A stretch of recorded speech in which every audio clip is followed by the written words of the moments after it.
Experience with Kaxinawa Shamans. I recently had the very good fortune of partaking of 2 ayahuasca ceremonies with 2 indigenous master shamans, spiritual leaders of the Amazonian Kaxinawa tribe. They were hosted by my very good friend who has been working with ayahuasca under a number of Amazonian shamans for 14 years and who is a highly experienced shaman and healer herself. The shamans would also have 2 other Brazilian shaman apprentices who would act as their translators for the weekend. The setting was on a beautiful rural estate outside London, in a large room with windows and glass sliding doors on all sides, looking out over beautiful rural surroundings, with a river in the garden with a bridge, and over this bridge a lake with a fire pit by the side.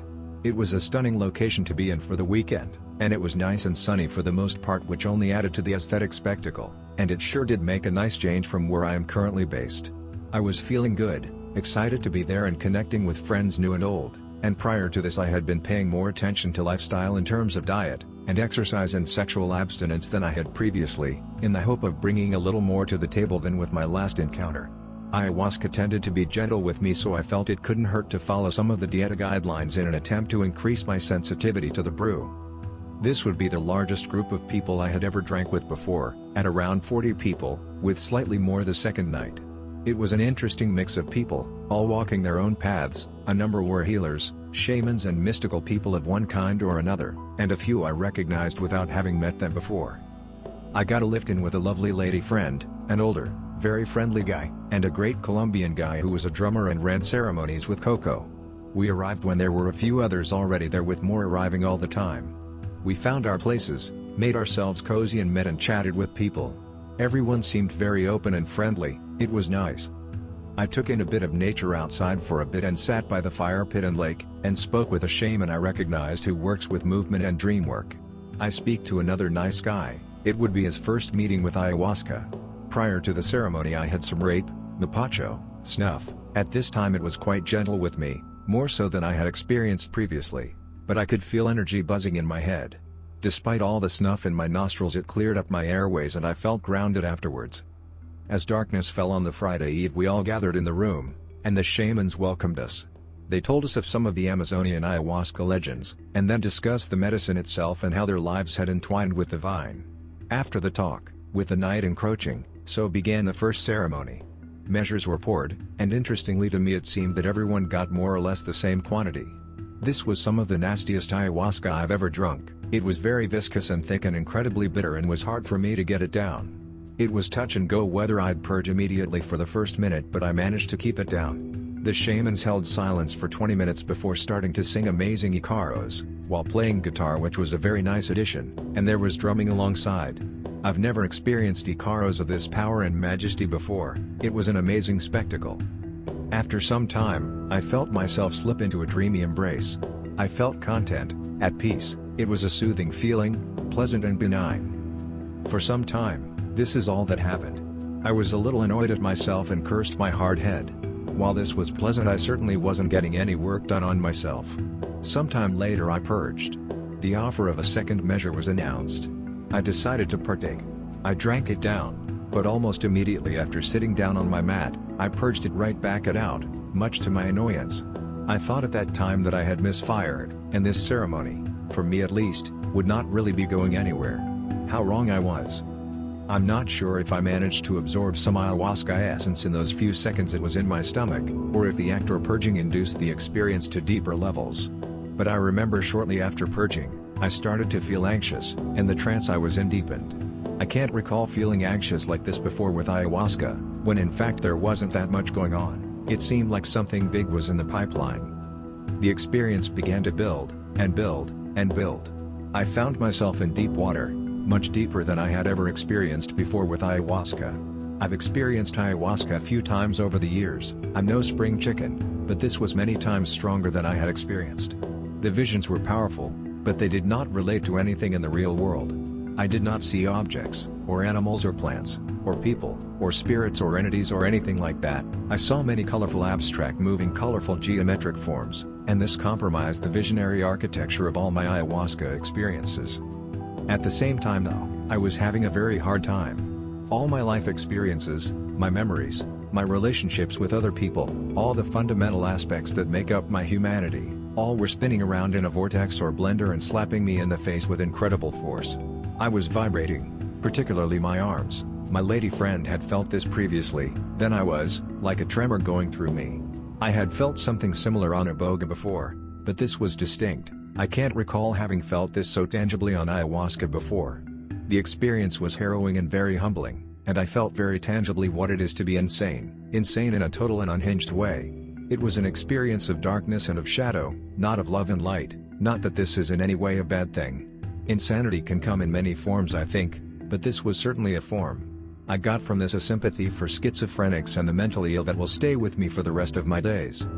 I purged again, and could only lie next to my purge bucket. I told the ayahuasca I wasn't afraid of it, but it didn't seem to help very much. I'd experienced the DMT terrors before, but these were always fleeting. This experience had me on the brink of panic for a good few hours. I feel lucky I had previous experience with ayahuasca before this, but this was beyond other psychedelics in terms of raw power. It was like a psychic tsunami of raw power. Up to this time, ayahuasca had always been quite gentle with me in some respects, and this experience really introduced me to its power, and taught me a profound lesson in respect. It really kicked my arse, in a way it has never ever been kicked before. It was almost too much to process, and my mind was slapped with a number of pressing life issues that needing addressing. I just stayed with the icaros and the drumming and did my best to ride it out, and after a good few hours, its grip finally started to release me. One of the shaman's helpers blessed me with agua florida. I smiled at him and told him thanks. He smiled back and we embraced each other's shoulders briefly with our hands. Speaking to my lady friend, she said I should have asked for healing or help, but I was unable to move during the time, and I felt like it was my own experience and my own issues and I needed to take it on myself. I spoke to my lady friend later and she said she felt weird energy coming off me. Later that night we closed the ceremony. We all gathered round in a circle and held hands and sang, and afterwards we went to our mats and got some rest, followed by some sleep. Amazing the conditions the brain can adapt to when it needs sleep. I was feeling a little drained on Saturday and my lady friend remarked I looked pale. It was a really nice sunny day, so I ate some good food and spent a lot of time outside in the sun talking to people. I had some good chats and it was nice to connect with some interesting people. In the evening, I had some more rape, this time a different batch, and it was very powerful. I've never felt so inebriated off tobacco before. I felt woozy, in a nice way, but also a little sick. I was surprised as prior to this, the rape had been quite gentle with me, and I'd come to quite enjoy it, even it was a bit intense straight after the snuff. Unfortunately this nausea would linger a little, and I didn't feel like I had much energy. Night fell and the second ceremony commenced. This time, effects took less time to manifest. Again, I would get my arse kicked, but in a much more gentle fashion, more resembling mental kung fu than a psychic tsunami. The ayahuasca gave me some very valuable insight on how events of my past had led up to the events of my present, and how these will affect my future, and how I'm the right person for the particular role I'm in right now. I was made for this, and if I don't find a way to do what is expected of me, nobody will. And if I was to give up, I will have failed and let myself down. This was a strong affirmation for me. It made very clear and obvious logical sense to me, is something I already knew. The ayahuasca just served to highlight this in my mind. Other measures of ayahuasca were offered, and I was umming and ahhing, but felt I would very likely be sick immediately after drinking. I hadn't purged yet, and wasted, and I felt like I had got a very valuable insight already that night. I did have a few rounds of rape when offered, and this helped prompt me to purge. I had been feeling sick for some time. Interestingly, when I purged, I only purged the food I had eaten previously that day, and not the ayahuasca.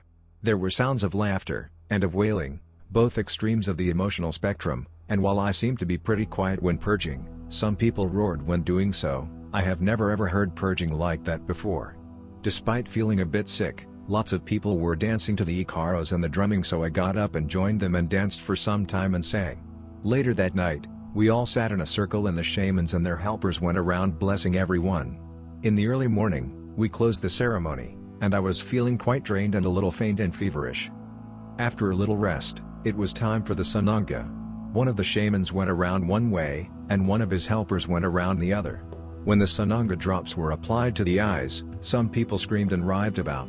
The shaman's helper got to me and I put my head back and helped my eyes open. The sananga definitely burned, but I did not feel the need to scream, and sat still with my eyes closed, breathing through the pain. A little later, the shaman approached me, and as he did our eyes met and we exchanged a smile. Special how something simple like this can cut through any kind of language or cultural barrier. It looked like I was in for round 2 for the Sananga, so I surrendered once again to the drops. I was still feeling the first round, so it didn't seem too much of a big deal. Following this, it would be time for the combo ceremony. We were instructed to drink 2 liters of water prior. It would be my 4th time with combo and I didn't have much anxiety. We lined up outside on the wooden steps next to the room we had drank the aya in, overlooking the river.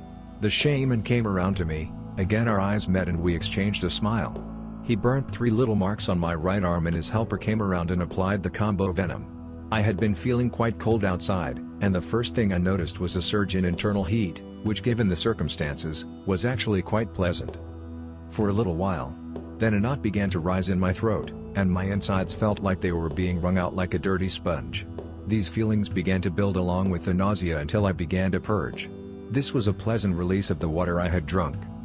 As I expelled this water, the vomit became increasingly bitter, as the proportion of bile increased. Some people wanted the combo venom to be removed not long after application, but I did not feel the need and kept it on until the shaman's helper came round to wash it off with a little water. This was a powerful experience but had nothing on my second and third combo experiences, which had literally floored me. I was feeling a little nausea still when I decided to partake of some rape that was being offered. This assisted me in purging again, and this time it was very thick yellow bile, much more bitter and foul tasting than any ayahuasca I've ever drank. I went and emptied my and a friend's purge bucket in the bushes afterwards.